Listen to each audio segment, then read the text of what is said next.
Before you pack your tent and sleeping bag, listen carefully. Some forests hide more than wolves and bears. These are real places where campers vanished, died, or worse, were never found at all. I'm Dr. Insomnia, and tonight we're pitching a tent where no one should. Ready? Let's begin. Yosemite, America's granite cathedral. Soaring cliffs, whispering forests, and waterfalls that never seem to sleep. But somewhere between the postcard beauty and the hidden ravines lies a darkness that swallowed people whole for over a century. In the summer of 1981, Stacey Ann Arris was just 14, brimming with quiet curiosity and a love for her camera. She and her father joined a group on a horseback trek to Sunrise High Sierra Camp, an isolated cluster of rustic cabins perched at nearly 10,000 feet. It's the kind of place where, after dusk, the air feels older than time. Once they arrived, Stacey asked her dad if she could stretch her legs and take a few pictures. It was broad daylight, the lake was visible from the cabin's front step, and she wasn't exactly a rebellious kid. An older man from their party agreed to walk with her part way.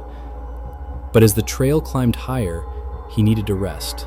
He sat on a flat boulder and watched her go on ahead, camera swinging from her wrist. Minutes passed. Then an hour. Dusk crawled in. When the man limped back to camp alone, the alarm spread like wildfire. Park rangers, search dogs, volunteers, helicopters. 9 straight days they scoured every rocky ledge and bear den. All they found was her lens cap resting in the dust. No shoe prints, no drag marks, no torn clothing snagged on the pines. It was as if the mountain itself had breathed her in and left nothing behind. The official report chalked it up to a likely fall into a crevice, but old rangers still shake their heads. They'll tell you in hushed tones that Yosemite keeps secrets, and that the land remembers every boot print that dares to cross its quiet boundary. Campers who stay near Sunrise sometimes claim they hear faint footsteps outside their tents, just soft enough to question whether you really heard them at all, until you notice the trail of tiny pine needles pressed into the dirt, leading nowhere. High up in the Ural Mountains sits a wind-scoured slope the local Mansi people call Kholat Syakhl, Dead Mountain. It's not named for ghosts, but for how little game there is to hunt there. Still, in February 1959, 9 Soviet hikers, young, strong, and utterly fearless, set out to cross it. Led by Igor Dyatlov, the group carried skis, diaries, and high hopes. They pitched a canvas tent on that slope, far from the safety of the tree line.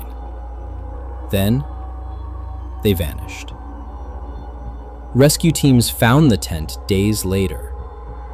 Oddest thing? It wasn't torn by a storm. It was slashed open from the inside. Barefoot footprints led downhill into the black forest. They found 2 bodies under a pine tree, in their underwear, hands raw from clawing at the bark, as they tried to climb away from something. 3 more bodies scattered in the snow, like they'd been crawling back to camp before the cold claimed them. It gets worse. Months later, deep in a ravine half buried under snow, searchers found the final 4. 2 had massive chest fractures. 1 had a smashed skull. A woman's eyes and tongue were gone. No sign of a fight. No footprints of an intruder.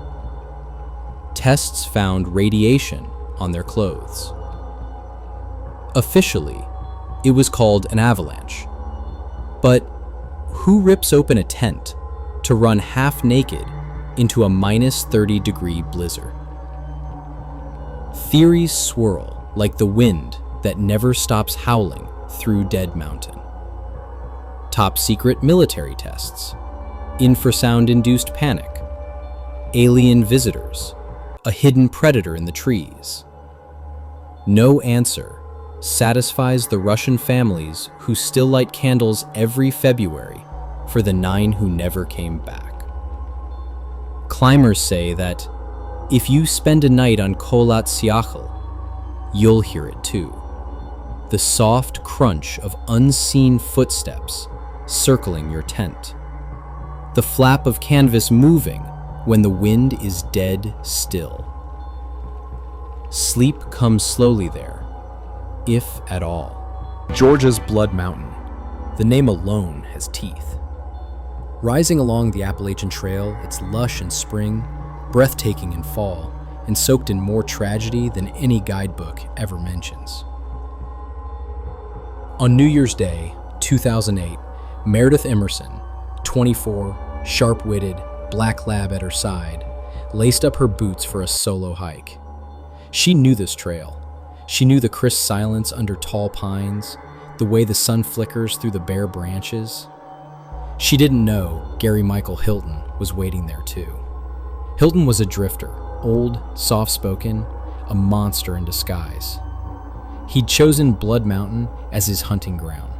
He stalked Meredith along switchbacks until, out of sight of other hikers, he struck. She fought, broke his knife, tore free of his grip, and hid her ID so he couldn't drain her account. But the forest is vast, and monsters are patient. For days, Hilton moved Meredith like a ghost through the woods, camping in cold hollows, bribing her with lies. Helicopters and search dogs combed the Appalachian spine. Hikers found bits of her gear, signs she was resisting him even then. When Hilton finally killed her, he ran to Florida to hunt again. This time, the forest gave him up to the law. Locals still whisper that Blood Mountain keeps her courage alive.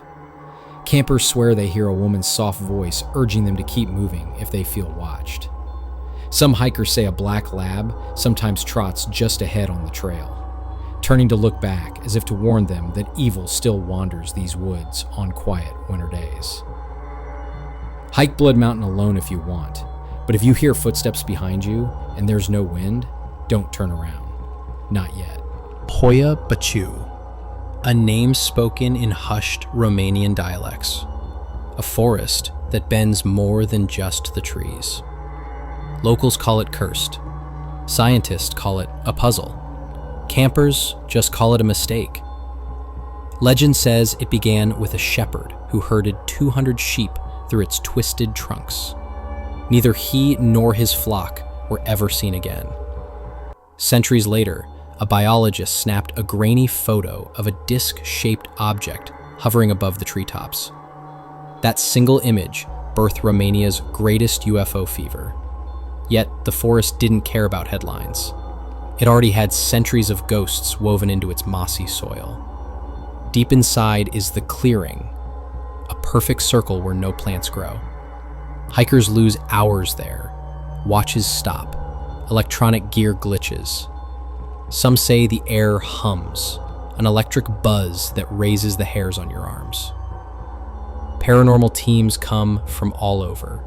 Some run out before dawn, babbling about voices whispering secrets in forgotten languages. Campers who sleep near the clearing wake with scratches they can't explain. Some don't sleep at all. Instead, they lie wide-eyed, convinced someone is standing at the tree line, just out of reach of the dying campfire light. Locals refuse to cross Hoia Baciu after dusk. They say the forest isn't evil, just hungry. It wants your secrets, your memories, the parts of you that you won't even notice are gone until you're back home, safe and warm, yet somehow emptier than you were. Some doors open both ways. Hoia Baciu's door opens for anyone brave enough to whisper at the circle's edge. Just be ready to pay the toll. Under the fierce Californian sun, Joshua Tree National Park looks like a painting. Spindly trees clawing at an endless blue sky, boulders piled like giants pause mid-game. But the desert has rules. Break them and the sand forgets you fast. In 2018, Paul Miller, a Canadian visitor, woke before sunrise. He wanted one last photo of the Oasis Trail before heading home. He told his wife he'd be back in 20 minutes. She watched him disappear behind a ridge.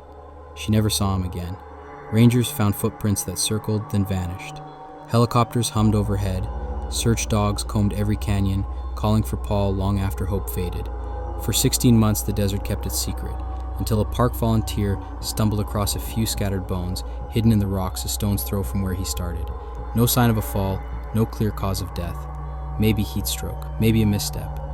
Or maybe Joshua Tree's labyrinth of hidden caves claimed him like it has claimed dozens before. Local climbers share beer and ghost stories. They swear sometimes the rocks whisper at night, a lost hiker's voice carried through stone tunnels older than any park map.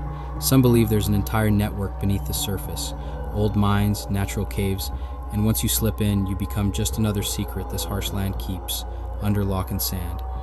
Camp there if you want. Hike alone at dawn if you dare. Just remember, in Joshua Tree, sometimes the trail behind you quietly erases your footprints the moment you stop looking back. So, where's your next camping trip? Drop your survival tips in the comments, and if you made it through tonight's stories, subscribe for more nightmares only from Dr. Insomnia. Sleep tight, if you still can.